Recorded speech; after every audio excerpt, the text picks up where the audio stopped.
पे, क्योंकि आप सपा दफ्तर पर मौजूद हैं, तो सबसे पहले अपडेट दीजिए कि क्या वहां पर इस वक्त चल रहा है, क्योंकि अखिलेश यादव पहुंच चुके हैं और कहा जा रहा है कि जिसे समाजवादी पार्टी का टिकट चाहिए उसे इंटरव्यू से गुजरना होगा और अखिलेश यादव के सवालों का जवाब देना होगा। बिल्कुल जी, देखिए थोड़ी देर पहले ही अखिलेश यादव यहाँ पर पहुँचे और उनके साथ जो कमेटी है, स्क्रीनिंग कमेटी, वो मेंबर भी वहाँ पर मौजूद है अंदर। और अखिलेश यादव से इससे पहले शिवपाल यादव ने मुलाकात की थी, उनके घर गए थे, अपने बेटे के साथ गए थे और वहाँ पर करीब पौन घंटे की ये मुलाकात रही है। दोनों के बीच में सीटों की शेयरिंग को लेकर चर्चा हुई है, कौन सी सीट, चूँकि शिवपाल यादव जसवंत नगर से रहे हैं और जसवंत नगर सीट वो चाहते हैं कि उनके बेटे आदित्य यादव लड़े, ऐसा सूत्रों का कहना है। तो उस सीट को लेकर चर्चा हुई और तमाम अन्य बातें भी हुई जिसको लेकर अभी सहमति नहीं बन पाई है। अखिलेश यादव ने अपनी तरफ से कोई बयान भी जारी नहीं किया है, शिवपाल यादव भी अभी कोई बयान जारी नहीं कर रहे हैं। सीटों की शेयरिंग को लेकर अभी किसी भी, चाहे वो जयंत के स्तर पर हो, चाहे शिवपाल की प्रस्पा हो, अभी सहमति बनी है अगर तो वो सामने नहीं आई है। दूसरी बात, यहाँ पर अंदर अभी स्क्रीनिंग कमेटी की बैठक चल रही है, हम आपको नज़ारा दिखाएंगे। अखिलेश यादव यहाँ पहुँचे हैं और अंदर सपा का मुख्यालय है, यहाँ पर स्क्रीनिंग कमेटी के सदस्यों की बैठक चल रही है। कल बैठक शुरू हुई थी, करीब 11:15 बजे शुरू हुई थी और 1:15 बजे तक चली थी। 1:15 बजे अखिलेश यादव जब यहाँ पर बैठक से फ्री हुए हैं तो उन्होंने स्क्रीनिंग कमेटी के जो पहले चरण का चुनाव है पश्चिमी उत्तर प्रदेश का, जिसमें 15 जिलों की 73 सीटों पर कैंडिडेचर तय होना है, प्रत्याशी तय होने, उम्मीदवार यहाँ पर सैकड़ों हैं, करीब 300 लोगों ने यहाँ पर एप्लीकेशन दिया था, आवेदन किया था, अपनी दावेदारी जताई थी। उसमें से सूत्रों का कहना है कि करीब 40 लोगों के नाम पर मोहर लगी है और 40 लोगों के जिन नामों पर मोहर लगी है, कल दोपहर में इसी जगह पर अंदर सपा मुख्यालय में ही अखिलेश यादव ने सबसे बात लिखी थी। ये भी बताया जा रहा है कि इंटरव्यू लिया जाएगा सबका, क्योंकि वो कैंडिडेचर जो 40 नाम तय हुए हैं उसमें कोई फाइनल लिस्ट अभी नहीं तैयार हुई है। ये कहा जा रहा है कि इंटरव्यू लिए जाएंगे, बातचीत की जाएगी और इलाके में उनकी दावेदारी कितनी है, कितना प्रभाव है और जो जातीय गणित है वो कितना प्रभावशाली है, इसको लेकर चर्चा चल रही है कि इस तरह के सवाल भी पूछे जाएंगे। इसके साथ ही जो उनके विपक्ष में कैंडिडेट हैं, कौन कौन हो सकते हैं, उनसे किस तरह से मुकाबला होगा, ये बहुत सारे सवाल इंटरव्यू में होंगे। आज यहाँ पर प्रत्याशी आए हैं, यहाँ पर प्रत्याशी 3 दिन से लगातार डटे हुए हैं और केवल पश्चिमी उत्तर प्रदेश के नहीं, पूरे प्रदेश से यहाँ तमाम लोग आए हुए हैं। आप देख रहे हैं सामने कि प्रदेश के अलग अलग जनपदों से यहाँ आए हैं और जो समाजवादी पार्टी के जो टिकटार्थी हैं, यानी जो टिकट के लिए दावेदार हैं, उनके समर्थन में बाहर भीड़ जुटी हुई है और इस तरह से इतनी भीड़ है कि आसपास का पूरा माहौल हम एक बार मुख्य सड़क की तरफ कैमरामैन वीरेन से कहेंगे कि वहाँ आपको दिखाएं। मुख्य सड़क का जो नज़ारा है वो भी जाम लगा हुआ है और यहाँ पूरा जो विक्रमादित्य मार्ग है ये पूरी तरह से जाम है। 3 दिन से यहाँ पर ट्रैफिक बिल्कुल एकदम ध्वस्त हो चुका है, गाड़ियाँ खड़ी हैं सड़क पे और समाजवादी पार्टी के जो प्रत्याशी हैं, उम्मीदवार हैं, उनके समर्थक हैं, यहाँ एक तरह से जमावड़ा लगाए हुए हैं। तो अंदर अभी बैठक चल रही है और ये भी कहा जा रहा है कि कुछ देर में यहाँ इमरान मसूद भी यहाँ आएंगे, पार्टी ज्वाइन करेंगे। उसको लेकर एक पत्रकार वार्ता भी हो सकती है। हालांकि कल भी पत्रकार वार्ता की बात हुई थी, लेकिन कल 5 बजे जब ये हुआ था कि स्वामी प्रसाद मौर्य ने इस्तीफा दे दिया है, तो यहाँ पर प्रेस कॉन्फ्रेंस करके अखिलेश यादव घोषणा करेंगे। चूंकि उनकी फोटो एक ट्विटर पे उन्होंने पोस्ट की थी स्वामी प्रसाद मौर्य के साथ, तो ये उम्मीद ये थी कि यहाँ पार्टी ज्वाइन करेंगे और यहाँ पर घोषणा करेंगे, लेकिन वो नहीं हुई, कुछ उसमें पेच फंस गया। आज भी संभावना है कि स्वामी प्रसाद मौर्य से भी बात होगी। इसके अलावा जो इमरान मसूद है वो यहाँ पर आएंगे, वो कांग्रेस के 2 विधायकों को लेकर आएंगे। इसके अलावा बहुत सारे समर्थक आएंगे उनके। उम्मीद ये है कि आज यहाँ पर बड़े डेवलपमेंट होंगे। देखिए, कल दोपहर से जो राजनीति के समीकरण उत्तर प्रदेश के बदले हैं वो अगली 14 तारीख तक यानी मकर संक्रांति तक और बदलेंगे और बिगड़ेंगे और ये लगातार सिलसिला चलता रहेगा, क्योंकि जहां समाजवादी पार्टी दूसरे दलों से लोगों को तोड़ रही है, वही भारतीय जनता पार्टी भी जोड़ तोड़ में जुटी है और डैमेज कंट्रोल करने में भी जुटी है। ये कहा जा रहा है कि 14 जनवरी को यानी मकर संक्रांति को इस दिन यहाँ पर भारतीय जनता पार्टी भी कुछ समाजवादी पार्टी के बड़े लोगों को तोड़कर अपने यहाँ मिलाने की घोषणा कर सकती है।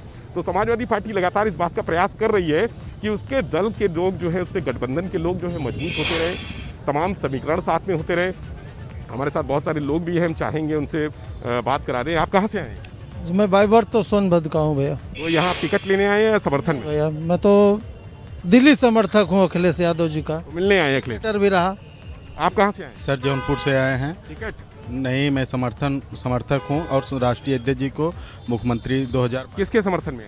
अखिलेश भैया के। और मैं समाजवादी पार्टी का कार्यकर्ता हूँ।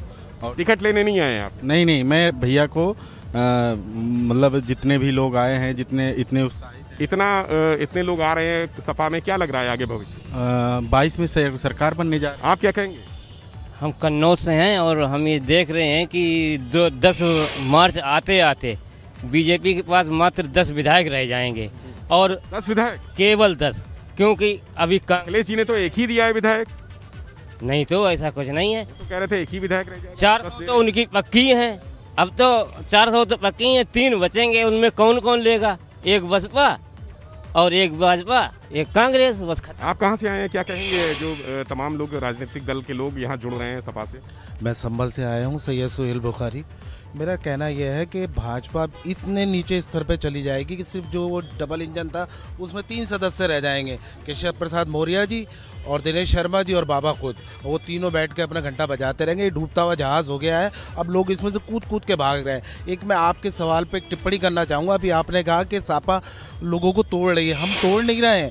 हम जो भी समाजवादी विचारधारा से लोग जुड़े हुए हैं, हमारे दरवाजे खुले हुए हैं। माननीय अखिलेश यादव ने कह रखा है जो भी हमारी समाजवादी धारा से जुड़ा है वो उनके लिए दरवाजे खुले, आइए, मोस्ट वेलकम। और आने वाले टाइम में भाजपा जो है वो बिल्कुल ख़त्म हो जाएगी, और यहाँ से नहीं, सेंटर से भी जाने वाला। आज यहाँ क्या होने वाला है? सॉरी, आज यहाँ क्या होने वाला है? इमरान मसूद साहब आने वाले हैं, वो ज्वाइन करेंगे और फिर उसके बाद पीसी होगा। स्वामी प्रसाद मौर्य?